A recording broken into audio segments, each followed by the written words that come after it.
العالمین نے 7 ایام بنائے اور ان 7 ایام میں اللہ رب العالمین نے جمعے کو ایک خاص مقام عطا فرما دیا اور اس کا نام سید الایام مقرر کر دیا. اور اللہ رب العالمین نے یہ جمعہ مسلمانوں کو جو دیا تھا،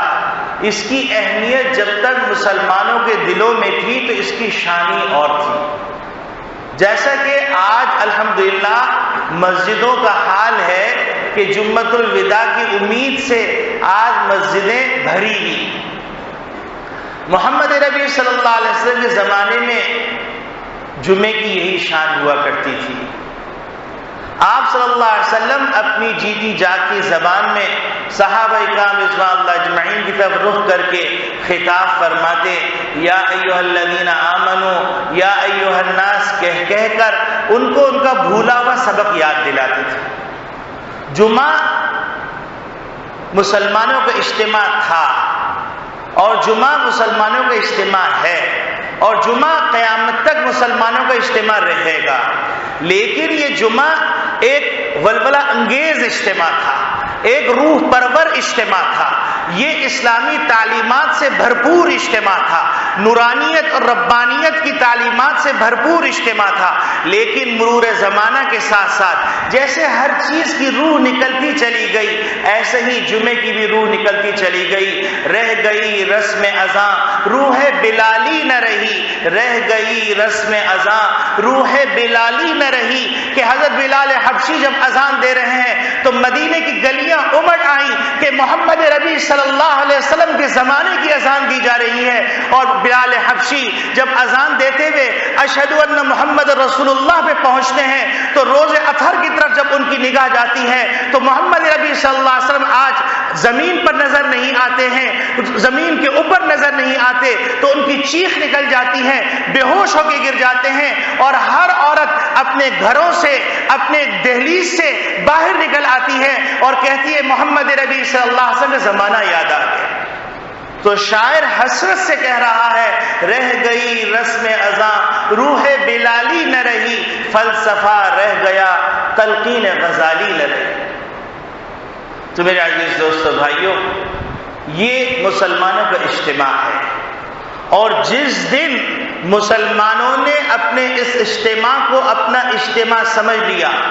اور جمعے کا پیغام اپنی زندگی کا حصہ بنا دیا، قسم خدا کی سارے افتراقات ختم ہو جائیں گے، سارے اختلافات ختم ہو جائیں گے.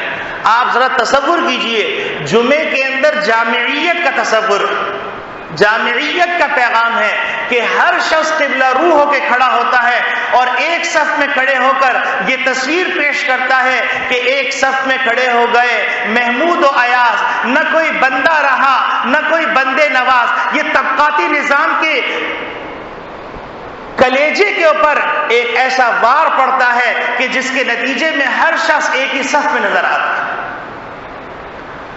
تو جب سب مسلمانوں کا رخ اللہ کی طرف ہو جائے گا، جیسے کہ جمعے میں ظاہری شکل میں ہو جاتا ہے، تو اسی طریقے سے جب مسلمانوں کا رخ باطنی شکل کے اندر اللہ کی طرف ہو جائے گا تو پھر کوئی اختلاف نہیں رہے گا. آپ اندازہ فرمائیے، بیت اللہ الحرام میں حج کے زمانے میں 40 لاکھ سے 50 لاکھ حاجی ہوتا ہے، لیکن ہر ایک کا رخ ایک سمت پہ ہوتا ہے، ایک طرف چکر لگاتا ہے. تو آپ دیکھیے ہزاروں نہیں لاکھوں آدمی بیک وقت طواف کر رہے ہوتے ہیں، کوئی اختلاف نہیں ہوتا. وہاں پر کالا بھی ہوتا ہے، گورا بھی ہوتا ہے، امیر بھی ہوتا ہے، غریب بھی ہوتا ہے، مختلف قوموں اور نسلوں سے تعلق رکھنے والے بھی ہوتے ہیں، ایک دوسرے کے دشمن بھی ہوتے ہیں، ایک دوسرے کے محبوب بھی ہوتے ہیں، جنات بھی ہوتے ہیں، فرشتے بھی ہوتے ہیں، انسان بھی ہوتے ہیں، چرند بھی ہوتے ہیں، دیگر مخلوقات ہوتی ہیں کہ اللہ رب العالمین کی مخلوقات اتنی ہیں کہ اس کو شمار نہیں کر سکتے. لیکن سب کا رخ ایک ہی ہوتا ہے، ظاہری شکل میں بھی باطنی شکل میں بھی. ہر ایک کے دل میں یہی ہوتا ہے کہ میرا پروردگار مجھ سے راضی ہو جائے. تو اس کا نتیجہ کیا ہوتا ہے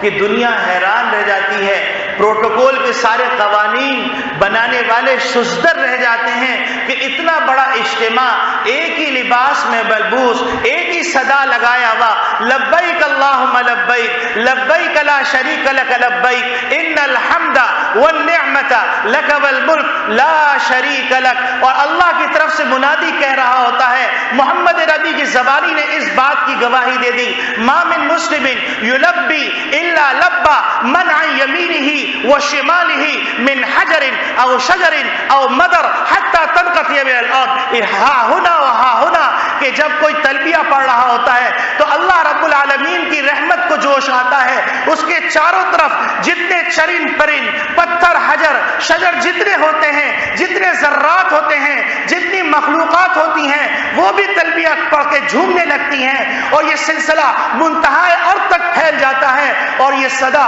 وَلَٰكِن لَّا تَفْقَهُونَ تَسْبِيحَهُمْ، تم اس صدا کو سن نہیں سکتے۔ تو میرے عزیز دوستو بھائیو، مسلمانوں کا جو نظام ہے، اسلام کا جو نظام ہے، اجتماعیت کا نظام، ایک جسد واحد کا نظام، اور جمعے کا اجتماع بار بار ہر مہینے میں 4 بار یہ پیغام دیتا ہے کہ مسلمانوں اجتماعیت کی طرف آ جاؤ۔ مسلمانوں وہ وقت کب آئے گا جب تم ایک دوسرے کے لیے ایک جان کے مانند ہو جاؤ گے؟ وہ وقت کب آئے گا جب تم رنگ و نسل کی تمیز کو مٹا کر، تم قومیت کی تمیز کو مٹا کر، تم مسلکی افتراق کو مٹا کر، تم اپنے مفادات اور غرض کے بندے بننے کے بجائے اللہ کے بندے بن کر ایک اللہ کے سامنے ایک رخ پر جب ظاہری شکل میں قبلہ رخ ہو کر کھڑے ہوتے ہو تو کتنا روح پرور اجتماع ہوتا ہے، کیسا نورانی منظر ہوتا ہے۔ تم کو وہ وقت یاد نہیں آتا کہ جب تم کبھی ایک تھے تو تمہاری آواز مدینے کے اندر سنائی دیتی تھی تو اس کی ارتعاش اسپین کے اندر لوگ سنتے تھے۔ وہ ایک وقت تھا جب تمہارا لشکر کہیں سے اٹھتا تھا تو لوگ لرزنے لگتے تھے کہ اب کس سرکش کی سرکشی کو ختم کرنے کے لیے، انصاف کا پیغام بلند کرنے کے لیے، اسلام کا پھریرا بلند کرنے کے لیے، عدل و انصاف کا مزہ چکھانے کے لیے، محبت اور اخوت اور بھائی چارگی اور ایثار کا عملی نمونہ پیش کرنے کے لیے، اور تمام مفادات کو اپنے پاؤں تلے رون ڈالنے کے لیے،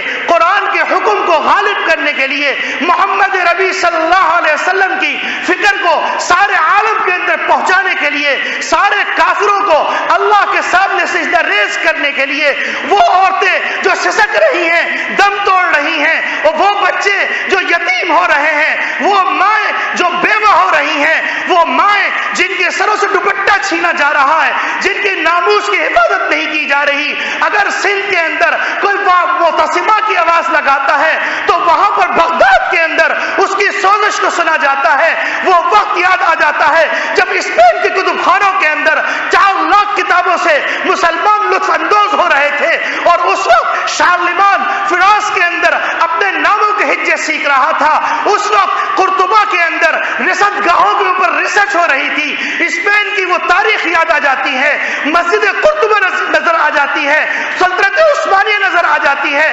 سلطنت بغداد نظر آ جاتی ہے، سلطنت اسلامی سلطنت کے وہ عروج، وہ کر و فر یاد آ جاتا ہے کہ مسلمان کہیں پر ظلم کو دیکھتے بے چین ہو جاتے۔ آج مسلمان خود ظلم سہ رہا ہے، کوئی اس کی فریاد سننے والا نہیں ہے۔ یہ اجتماعیت جمعے کا دن تم کو پیغام دے رہا ہے، کب تک تم اپنے پیٹ کے بندے بنے رہو گے؟ کب تک تم اپنے مفادات کے بندے بنے رہو گے؟ کب تک تم خود غرض بنے رہو گے؟ کب تک تم چند ٹکوں کی خاطر بکتے رہو گے؟ کب تک تم سیاسی چالوں کے اندر اپنے ایمان کا سودا کرتے رہو گے؟ کب تک تم قوموں کو زوال کا شکار کرتے رہو گے اپنی چند ٹکوں کی خاطر؟ لوٹ آؤ مسلمانوں، لوٹ آؤ۔ اگر اب بھی لوٹ نہ آئے تو قصے پاری نہ بن جاؤ گے، تاریخ کے اوراق میں تمہارا نام نہیں ملے گا۔ تم یاد رکھو، آج تم نے اپنے مفادات کی خاطر، تم نے اپنے غرض کی خاطر مقامات مقدسہ کا خیال نہیں کیا، تم نے صحابہ سے محبت نہیں کی، تم نے ازواج مطہرات سے محبت نہیں کی، تم نے اولیاء اللہ سے محبت نہیں کی، تم نے قرآن سے محبت نہیں کی۔ تم کو بار بار موقع دیا گیا، تم کو بار بار سمجھایا گیا، لوٹ آؤ، قرآن کے اوپر عمل کرو، لیکن تم خود غرض بن گئے۔